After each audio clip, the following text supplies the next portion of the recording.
হলদিবাড়ি উৎসব 2025-এর অঙ্গ হিসেবে প্রতি বছরের ন্যায় রবিবার থেকে শুরু হয়ে গেল স্বর্গীয় প্রদীপ সরকার 16 দলীয় knockout cricket tournament Haldibari high school ময়দানে।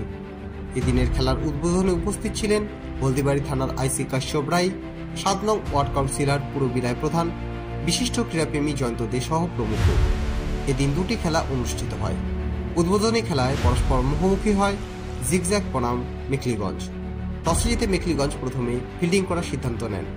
জিগজ্যাগ প্রথমে ব্যাট করতে নেমে নির্ধারিত 12 ওভারে 4 উইকেট হারিয়ে 105 রান করে। জবাবে মেখলিগঞ্জ ব্যাট করতে নেমে 8 ওভার 1 বলে 110 রান করে খেলায় জয়ী হয়। মেখলিগঞ্জ দলে বিকি সাহা এই খেলায় ম্যান অব দ্য ম্যাচ নির্বাচিত হন। অপরদিকে দ্বিতীয় খেলায় পরস্পর মুখোমুখি হয় পশ্চিমপাড়া অ্যাথলেটিক্স ক্লাব বনাম হলদিবাড়ি স্টেশন। টসে জিতে হলদিবাড়ি স্টেশন প্রথমে ফিল্ডিং করার সিদ্ধান্ত নেয়। পশ্চিমপাড়া অ্যাথলেটিক ক্লাব প্রথমে ব্যাট করতে নেমে নির্ধারিত 12 ওভারে 5 উইকেট হারিয়ে 139 রান করে। জবাবে হলদিবাড়ি স্টেশন ব্যাট করতে নেমে 12 ওভারে 5 উইকেট হারিয়ে 136 রান করতে সমর্থ হয়। পশ্চিমপাড়া অ্যাথলেটিক্স ক্লাবের শিবা রায় এই খেলার ম্যান অব দ্য ম্যাচ নির্বাচিত হন।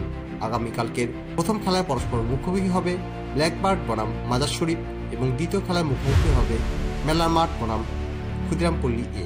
উদ্বোধনী খেলায় আজকে প্রথমের হাফে খেলা রয়েছিল মেখলিগঞ্জ এবং আমাদের হলদিবাড়ির প্রাইমারি টিচার্স অ্যাসোসিয়েশনের। সেই খেলায় প্রাইমারি টিচার্স অ্যাসোসিয়েশনকে মেখলিগঞ্জ 8 উইকেটে জয়ী হয়। এবং সেকেন্ড খেলা রয়েছে এখন Haldibari station veterans versus Haldibari Paschimpara athletic ক্লাবের মধ্যে এখন খেলা চলছে, আপনারাও দেখছেন।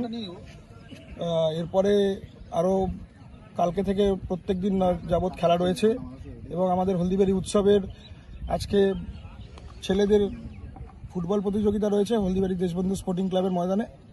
আপনাদেরকে অবশ্যই সবাইকে আমন্ত্রণ জানাই আমরা উৎসব কমিটির তরফ থেকে।